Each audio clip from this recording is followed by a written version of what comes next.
बड़ी खबर निकलकर सामने आ रही है। ईरान चाहता है अपने कट्टर दुश्मन अमेरिका से दोस्ती। प्रतिबंधों की मार से झुक गया ईरान। क्या इजराइल पर हमला करेंगे या नहीं, क्या बोले नए विदेश मंत्री, जानेंगे पूरा मामला। वहीं अगली खबर में आपको बताएंगे बांग्लादेश में बाढ़, भारत पर बिना चेतावनी पानी छोड़ने का आरोप, पाकिस्तान मदद के लिए आया आगे, आखिर क्यों हो रहा विवाद।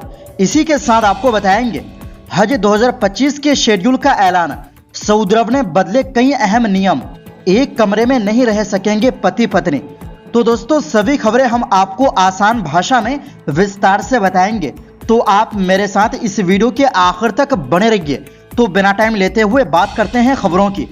जी हां दोस्तों, ईरान की नई सरकार का लक्ष्य अपने कट्टर दुश्मन अमेरिका के साथ तनाव को कम करना है, ताकि उस पर लगे कड़े प्रतिबंधों से राहत मिल सके। ईरान के विदेश मंत्री अब्बास अराक्ची ने एक इंटरव्यू में कहा कि ईरान और अमेरिका के बीच दशकों से चले आ रहे तनाव का प्रबंधन करना उनकी प्राथमिकता है। उन्होंने ये भी कहा कि यह सरकार अंतर्राष्ट्रीय मंच पर ईरान के खिलाफ होने वाली दुश्मनी को कम करना चाहती है, ताकि इसका दबाव आम नागरिकों पर ना पड़े।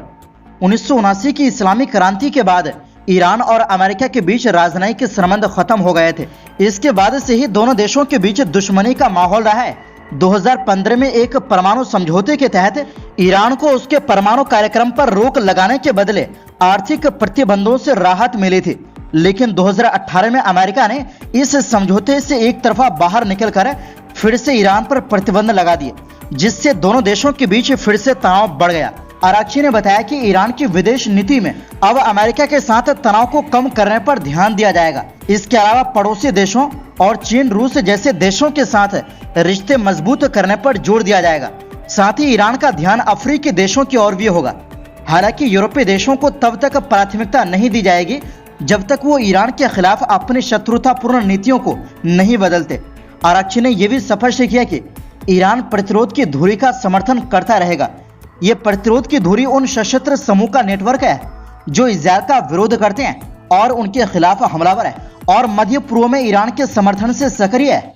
ये ईरान की स्थिर नीति का हिस्सा है, जिसके तहत वो इजराइल के खिलाफ अपनी स्थिति को मजबूत बनाए रखता है। उन्होंने ये भी कहा कि जिस तरह से इजराइल पर 14 अप्रैल को सीधा हमला हुआ था, एक बार फिर हमास नेता हानिया की हत्या को लेकर इसी तरह का हमला होगा और इसके लिए ईरानी सेना और विदेश मंत्रालय मिलकर काम कर रहे हैं। दरअसल ईरान के supreme leader Ayatollah Ali Khamenei ने इजरायली शासन को हानिया की हत्या के लिए कड़ी प्रतिक्रिया की चेतावनी दी है और इसे फिलिस्तीनी प्रतिरोध नेता के खून का बदला लेने का ईरान का कर्तव्य बताया है। ईरान के नए राष्ट्रपति मसूद पेजेश्कियान, जो एक सुधारवादी नेता है, उन्होंने एक अधिक खुले और अंतर्राष्ट्रीय संबंधों की दिशा में अग्रसर ईरान का समर्थन किया है। हालांकि उनके मंत्रिमंडल में महिलाओं की कम भागीदारी को लेकर पश्चिमी मीडिया में उनकी आलोचना भी हो रही है। उन्होंने शीना अंसारी को पर्यावरण के लिए उपाध्यक्ष नियुक्त किया है, जो 1979 की क्रांति के बाद इस पद पर नियुक्त होने वाली तीसरी महिला है। ये नियुक्ति पेजेश्कियान के सुधारवादी एजेंडे का हिस्सा है, जिसमें महिलाओं को और अधिक सरकारी पदों पर नियुक्त करने का लक्ष्य है। ईरान की नई सरकार अमेरिका के साथ तनाव को कम करके और पड़ोसी देशों के साथ बेहतर संबंध स्थापित करके अपनी आर्थिक स्थिति को सुधारना चाहती है। वहीं इजराइल के खिलाफ अपना समर्थन जारी रखते हुए वह अंतर्राष्ट्रीय मंच पर अपनी स्थिति को मजबूत बनाए रखना चाहती है। इसी के साथ आपको बता दें कि जी हाँ दोस्तों, बांग्लादेश के पूर्वी इलाके में 30 सालों में सबसे विनाशकारी बाढ़ आई है। इससे 12 जिले में करीब 48 लाख लोग प्रभावित हुए हैं। अब तक 15 लोगों की मौत हो चुकी है। बाढ़ में हजारों घर जलमग्न हो गए, जिसकी वजह से कई परिवारों को दूसरे इलाके में शरण लेनी पड़ी है। पाकिस्तान के प्रधानमंत्री शहबाज शरीफ ने बांग्लादेश में आई बाढ़ को लेकर चिंता जाहिर की है और मदद की पेशकश की है।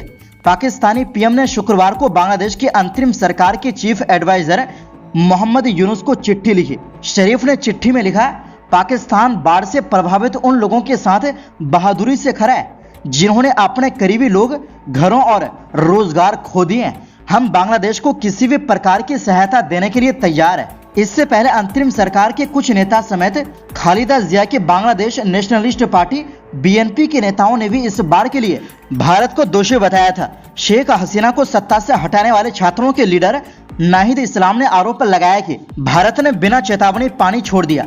अब नाहिद बांग्लादेश के सूचना एवं प्रसारण मंत्रालय में सलाहकार है।